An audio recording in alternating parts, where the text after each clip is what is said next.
Hallo liebe Leute, in diesem Video geht es darum, wie Sarah Wagenknecht von Markus Lanz und den anderen Gästen beständig unterbrochen wurde, um sie als populistisch und dumm hinzustellen. Und inwieweit das vielleicht verfangen hat oder auch nicht. Jetzt im Folgenden ein paar Ausschnitte, danach ein paar Worte dazu. Die das jeden zweiten Abend öffentlich vor Millionen von Menschen geißeln. Und sie dürfen das. Ja, aber es ist doch trotzdem, zum Beispiel, wenn Dinge verteuert werden. Ja, ich sage ja auch nicht, dass wir in der DDR leben. Ich bin halt froh, dass wir nicht mehr in der DDR leben. Da hat der Staat aber alles vorgegeben. Das ist das, worauf ich hinaus will. Ja, aber man muss doch genau gucken, wo bei uns Dinge wieder beginnen, die tatsächlich auch bedrohlich sind. Und ich meine, in der Corona-Politik war es extrem. In der Corona-Zeit wurde einem wirklich vorgeschrieben, wann man noch sein Haus verlassen durfte, wann man sich impfen lassen durfte. Da war es ganz extrem. Das haben Sie ja teilweise sogar auch kritisiert. Also Habe ich, Frau Wagenknecht. Aber sehen Sie, auch da wieder. Sie haben sich entschlossen, sich nicht impfen zu lassen und niemand konnte Ihnen dafür irgendetwas. Ja, irgendetwas. Ich durfte ein halbes Jahr in kein Restaurant, in kein Café. Ich durfte nicht einkaufen gehen außerhalb der Supermärkte, so wie alle anderen, die sich nicht haben impfen lassen. Also man war gesellschaftlich völlig raus aus dem öffentlichen Leben. Und ich sag mal, das ist jetzt im Alter von über 50 vielleicht noch okay, aber bei jungen Menschen, die mit ihrer Truppe, mit ihren Freunden ausgehen wollen. Machen Sie sich nicht so alt. Nein, aber ich sag mal, es ist natürlich schon, oder wo man nicht mehr irgendwie ins Sportstudio durfte man auch nicht mehr. Man konnte, wenn man in einem Club war, Fußballclub, alles nicht mehr.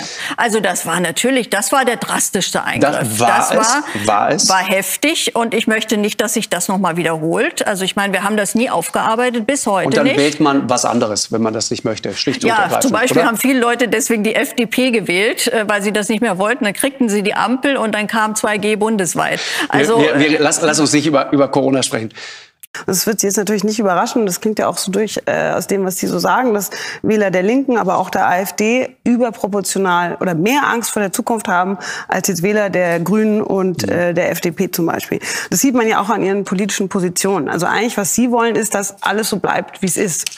Und das kann ich auch. Also ich will bestimmt nicht, dass das, was wir jetzt haben, so bleibt. Das ist so ziemlich der härteste Vorwurf, den man machen kann. Naja, Sie wollen nicht den Krieg in der Ukraine, das natürlich nicht, aber Sie wollen weiterhin, dass das Schnitzel okay ist, dass das normale Auto okay ist, dass keine Migranten kommen, dass es keine Gender Fluid Identity gibt. Alles in Ordnung, aber Fakt ist, die Welt verändert sich und ein Teil der Gesellschaft ist schon dabei und sie sind halt in der hinteren Welle quasi und das tut ihnen weh und das verstehe ich auch, aber die Welt verändert sich und ich glaube, dass Sie und die Leute, die sich bei Ihnen wohlfühlen, dass es im Grunde genommen eine ganz große Gruppe Zukunftsangst ist. Das kann ich nachvollziehen, aber Angst vor der Zukunft heißt nicht, sich vor ihr wegducken, denn die kommt sowieso.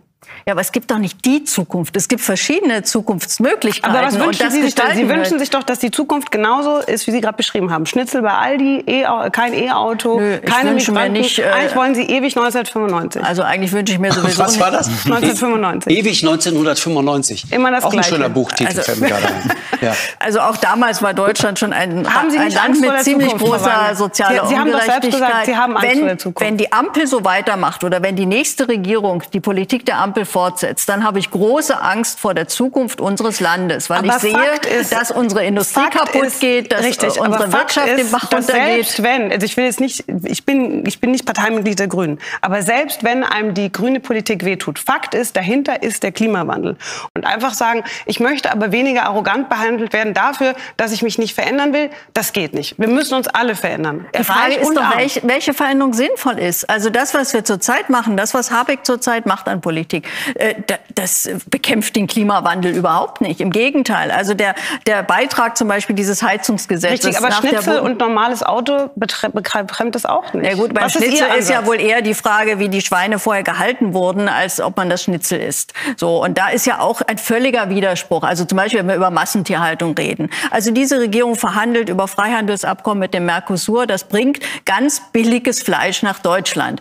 Dann werden die Massentierhaltung bei uns wahrscheinlich... Jeder versteht aus Südamerika, ne? Ja, aus Südamerika. Aus Lateinamerika. So, und ich meine, natürlich kann sein, dann gehen hier die Bauern alle pleite, also haben wir hier keine Massentierhaltung mehr, wir sind ganz edel, aber wir führen das dann von woanders ein. Und so ist es ja in vielen Bereichen. Wenn wir die Industrie hier in Deutschland vertreiben, weil wir mit Emissionshandel und hohen Energiepreisen ihnen das Leben schwer machen, heißt das doch nicht, dass das Weltklima profitiert, sondern dann wird woanders produziert, oft wesentlich dreckiger produziert. Na, die USA diskutieren jetzt zum Beispiel darüber bei den großen Internetkonzernen. Ja. Zerschlagung, haben die Amerikaner immer gemacht. Ja, also man kann das auch mit dem höflichen Begriff der Entflechtung beschreiben. Ja. Aber ja, natürlich. Also ich meine, entweder will man das merken, wenn ein Markt funktionieren soll, dann braucht es Wettbewerb. Und wenn wir in vielen Märkten keinen wirklichen Wettbewerb mehr haben, dann führt das natürlich dazu, dass auf der einen Seite Menschen sich Dinge nicht mehr leisten können und auf der anderen Seite überbordende Gewinne gemacht werden. Und das haben wir jetzt auch. Also wir haben ja nicht nur die würden Sie abschöpfen. Da würden Sie sagen, Freunde, ihr macht so viel Gewinn, das nehmen wir euch weg. Nein, ich finde es sinnvoller, dafür zu sorgen, dass der Markt wieder funktioniert. Und deswegen, wie gesagt, ja, Entflechtung, da muss man keine Gewinne abschöpfen. Aber was ist hier passiert? Sahra Wagenknecht will ihre Sachargumente ausführen und wird sofort unterbrochen. Markus Lanz lacht und tut so, als wäre es nicht ernst zu nehmen, was Sahra Wagenknecht sagt, und unterbricht sofort mit einer Frage, die suggeriert, sie wäre inkompetent. Also zum Beispiel, er sagt, ja, was würden Sie denn machen? Was würden Sie denn machen, wenn Sie jetzt an der Regierung wären? Lacht dabei und gibt die Antwort sozusagen gleich selbst. Sie ist natürlich viel zu inkompetent, um irgendwas zu tun, was vernünftig wäre. Das heißt, sie wäre der jetzigen Regierung von der Kompetenz her klar unterlegen. Ähnlich machen es die anderen Gäste. Florence Gaub, sie stellt sich auf eine höhere Ebene. Das heißt, sie geht auf die Sachargumente von Wagenknecht gar nicht ein, sondern sagt, ja, ich habe mir das jetzt alles angehört, das ist für mich so 1995 rückwärtsgewandt. Und ja, die Zeiten sind aber vorbei, wir sind jetzt in der Moderne und nicht mehr 1995. Und versucht sie auch so lächerlich zu machen. Genauso macht es auch der dritte Gast. Wie hat Sahra Wagenknecht reagiert? Sie hat, aus meiner Sicht, versucht, nur auf das Sachliche zu hören. Das heißt, dieses ganze Lachen und die Art und Weise hat sie komplett ignoriert und ist allein auf den sachlichen Inhalt eingegangen. Das heißt zum Beispiel mit dem 1995, dann hat sie gesagt, ja, ich habe jetzt das und das gesagt, was ist denn da 1995? Es ist doch so und so und so und so. Und bringt auf diese Weise Markus Lanz unter Zugzwang und Florence Gaub. Sie machen aber unbeirrt so weiter. Also es geht die ganze Sendung so, Markus Lanz lässt sie keine Minute ausreden, sie antwortet sachlich, aber er kommt dann sofort mit der nächsten Frage und versucht sie aus dem Konzept zu bringen. Sie lässt sich aber nicht aus dem Konzept bringen, sondern beantwortet stoisch immer wieder die Fragen. Aus meiner Sicht, es bedarf schon einiger Nervenstärke, so ruhig zu bleiben und den Inhalt so gut abrufen zu können. Das heißt, sie hat sich inhaltlich aus meiner Sicht wirklich exzellent vorbereitet. Und da könnten sich einige AfD-Vertreter aus meiner Sicht ein Beispiel dran nehmen. Weil das ist schon vorbildlich, wie sie hier inhaltlich alles parieren kann. Und das ist aus meiner Sicht ganz wichtig, um in der Diskussion gut dastehen zu können. Was ist jetzt auffällig? Sahra Wagenknecht könnte in ruhigem Tonfall auch deutlich machen, was hier passiert ist. Dass also Markus Lanz sie unterbrochen hat, dass er gelacht hat, dass Florence Gaub sich auf eine andere Ebene stellt. Also diese ganzen Vorgänge, die unterbewusst auf den Zuschauer wirken sollen und die auch wirken, die hätte sie hier in den Vordergrund rücken können. Darauf hat sie aber verzichtet. Und jetzt stellt sich die Frage, reicht das so? Sie hat jetzt allein inhaltlich geantwortet und entweder sie denkt es oder sie ist sich des Nachteils bewusst. Vielleicht denkt sie, das überzeugt die Leute. Und aus meiner Sicht, das überzeugt auch einige Leute, aber es ist die Frage, wie viele Leute es überzeugt. Weil die Leute hören auf einer unterschiedlichen Ebene zu. Also viele Leute wollen auch zwischen den Zeilen lesen. Sie hat jetzt die Einstellung, oder auch wir betrachten das wie Mathematik. Hier, Sahra Wagenknecht sagt 1 plus 1 ist 2, sie wird unterbrochen. Und dann denken wir uns, ja, natürlich ist 1 plus 1 2, der Markus Lanz, was will er denn? Aber tatsächlich ist es so, dass viele Leute zuhören und versuchen zwischen den Zeilen zu lesen und sagen, okay, der Sachverhalt, der ist so komplex, Markus Lanz und die anderen, sie werden schon einen Punkt haben.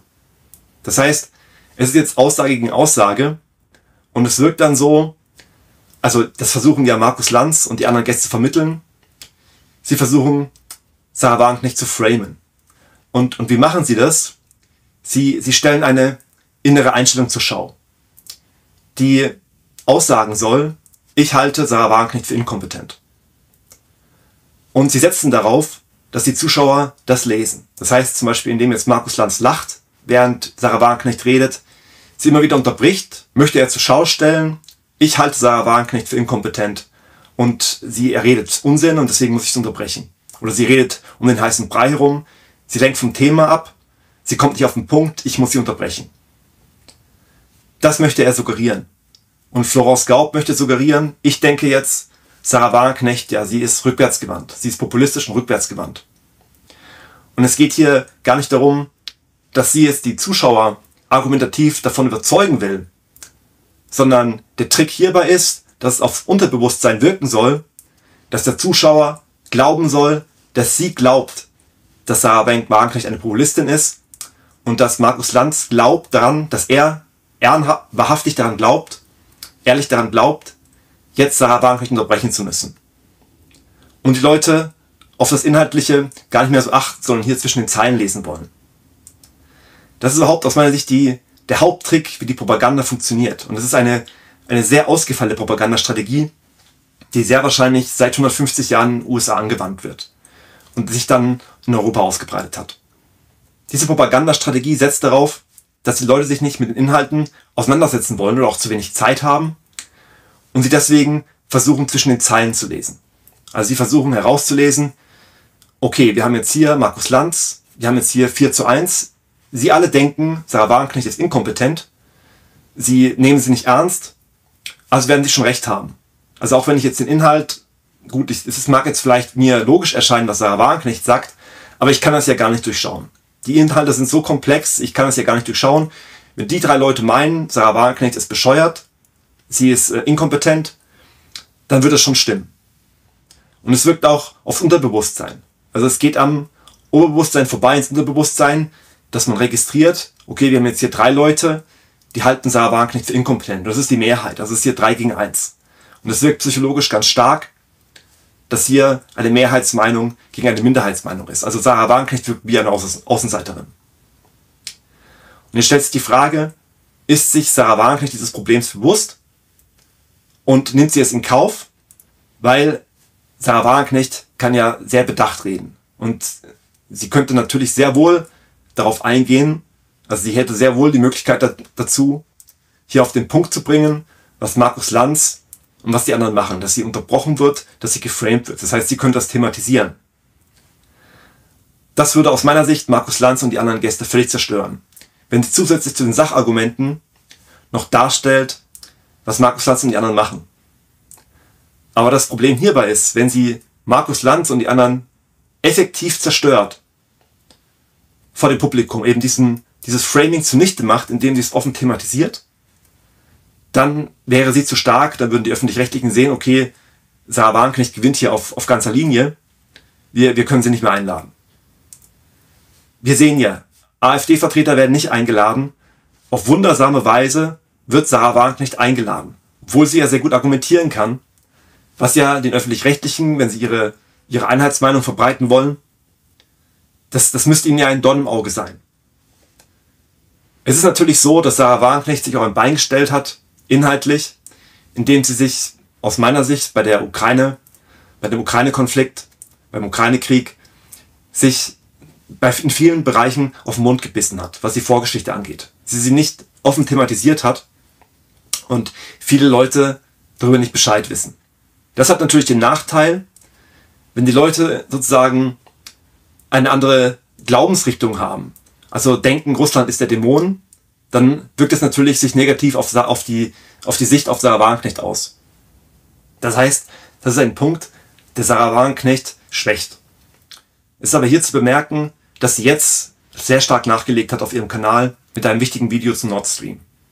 Jedenfalls werden die Öffentlich-Rechtlichen denken, oder auch Markus Lanz, sie denken, Sarah Wagenknecht hat das nicht durchschaut, wie das aufs Unterbewusstsein wirkt.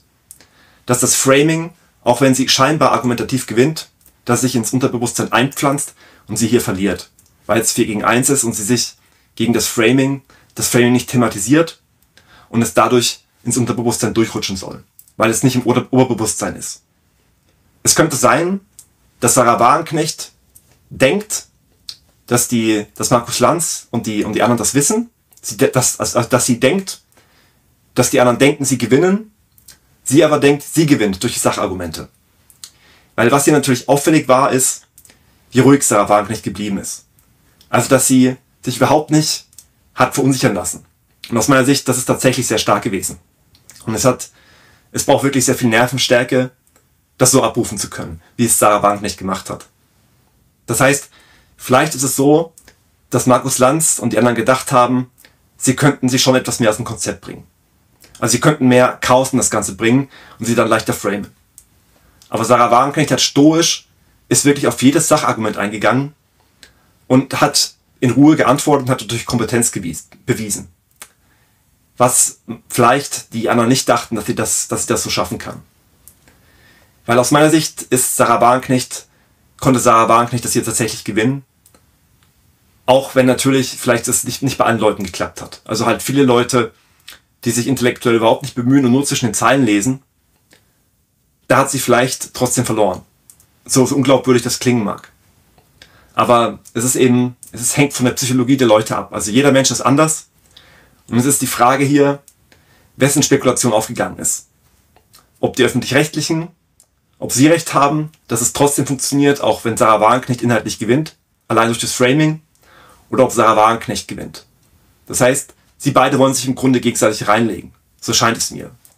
Weil aus meiner Sicht, viele sehen Sarah Wagenknecht sehr kritisch, ich auch, weil sie die AfD dämonisiert hat und sie damit den Öffentlich-Rechtlichen, oder was heißt den Öffentlich-Rechtlichen, den US-Propagandastrategen einen wichtigen Dienst erwiesen hat. Weil es natürlich gegen die Partikularinteressen ist, wenn die AfD sich mit ihrer Positionierung, wenn sie Anklang findet in der Bevölkerung. Das heißt, die Positionierung der AfD, sie muss unwirksam gemacht werden, indem die Leute keine Alternative sehen, sie zu wählen. Dadurch muss die AfD negativ geframed werden und dazu hat Wagenknecht einen Beitrag geleistet. Das heißt, das ist natürlich ein wichtiger Grund, weshalb Wagenknecht eingeladen wird als Kronzeugin gegen die AfD. Und aus meiner Sicht, Sarah Wagenknecht hat auch immer gewusst, dass sie das abliefern muss, weil sie sonst nicht eingeladen wird. Sie verspricht sich durch die Öffentlich-Rechtlichen, aus meiner Sicht, eine Reichweite, die sie anders nicht bekommen kann. Und sie weiß, wenn die Öffentlich-Rechtlichen ihr den Hahn abdrehen, dann ist sie niemand. Und indem sie eben bestimmte Dinge erfüllt, denken die Öffentlich-Rechtlichen, okay, Sarah Wagenknecht erfüllt ihren Zweck, wir laden sie ein. Und das ist ein Vorteil für uns und im Grunde legt sie sich selbst rein, jedenfalls ihre Ziele. Also wenn sie ihre Ziele ernst nimmt, dann würde sie sich selbst reinlegen, indem sie in die Talksendungen geht und sozusagen diesen Preis in Kauf nimmt, den sie geben muss. Also dass sie die AfD dämonisiert und dass sie das Framing gegen sich erträgt, unwidersprochen. Viele hatten bis jetzt Zweifel, ob Sarah Wagenknecht ob sie vielleicht nicht kontrollierte Opposition ist. Aber aus meiner Sicht, das neue Nord Stream Video zeigt, dass sie es mit ihrer Partei ernst meint. Also dass sie tatsächlich eine Veränderung will. Also sie hat mit dem Nord Stream Video, da werde ich nochmal extra ein Video dazu machen, da hat sie jetzt aus meiner Sicht massiv vorgelegt. Ihr könnt ja schreiben, was ihr denkt, was ich vergessen habe, was euch sonst so einfällt. Macht's gut.